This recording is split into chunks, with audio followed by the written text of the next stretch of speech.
Hey everybody, welcome back. We're here today with another intro to audio video. For those of you who haven't seen the other videos, before this we did computers and DAWs, so if you haven't seen those, go back.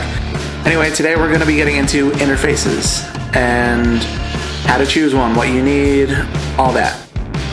Now, we talked last time about DAWs and how confusing it is, and there's so many options and different price points and everything, so it's hard what to choose. And interfaces is an even wider array. Okay, you have tons of different brands, and within the brands you have different tiers and all this crazy stuff. So for the first half of this, we're going to ignore brand name. We're going to focus on functionality and what you need.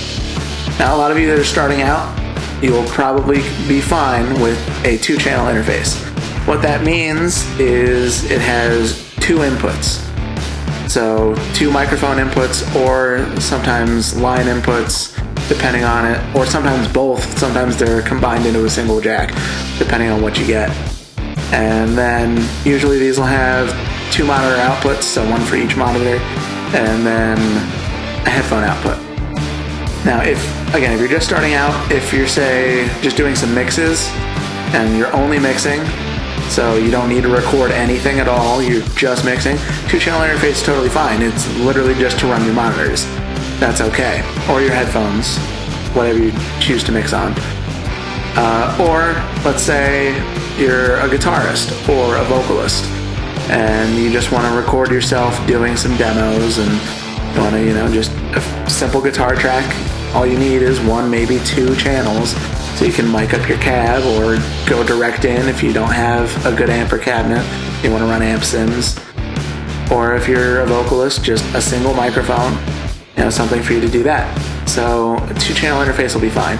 Now, when we get into doing more complex things, like, say, drums, with drums you're going to need at least 8 inputs.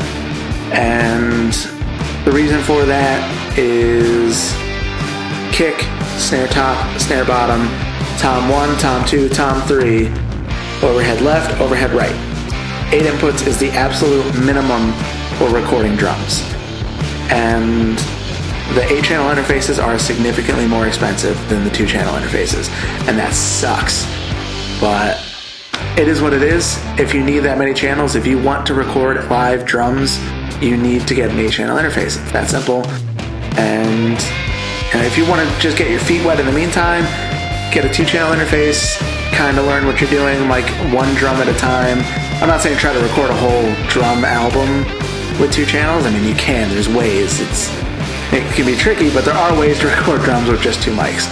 But it's not ideal. You really want 8 to record drums. So practice with a 2-channel if you can't afford an 8-channel yet, and eventually get yourself an 8-channel and start using that. A lot of interfaces also, the 8-channel interfaces have an option to expand it to 16 inputs by connecting it with an ADAT light pipe, and that's what I do. So I have 16 inputs in my interface because I have an 8-channel interface that I've connected another 8 channels to via ADAT cable. And that's what I use to record drums. I actually don't use all 16 inputs to record drums. I use 14 when I'm recording drums. And maybe one day I'll go over my whole drum miking setup for you guys. But in the meantime, I use 14 inputs when recording drums. They don't make 14 input interfaces as far as I know. So pretty much, you need 8 channels at minimum to record drums.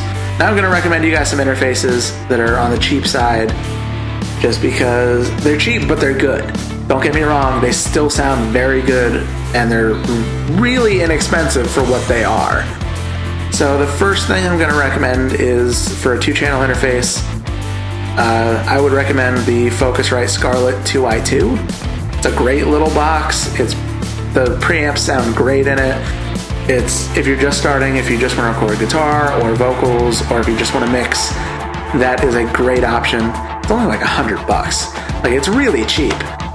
And so that's a good option for you to start out.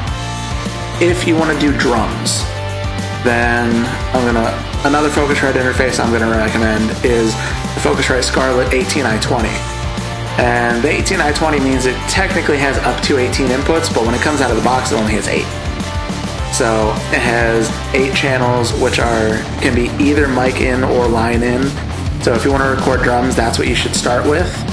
Then later you can expand it with something like the Focusrite Octo-Pre Dynamic, which is another 8 channels that connects via ADAT cable to give you 16 channels total, which is what I did. I didn't use the Scarlett for that, although I did own the Scarlett. I actually used the Sapphire, which they don't make anymore. But yeah, that's what I did. I got the Octo-Pre Dynamic and I expanded it via the ADAT cable. So if you're doing the math right now, that would give you 16 inputs. So where the other 2 inputs in the 18i20, it has too many inputs. Real simple. But yeah, so that's all I have to say about interfaces. Just know what you want to do and what the minimums are to do those things. Thank you guys so much for watching. I'll be back tomorrow with another video.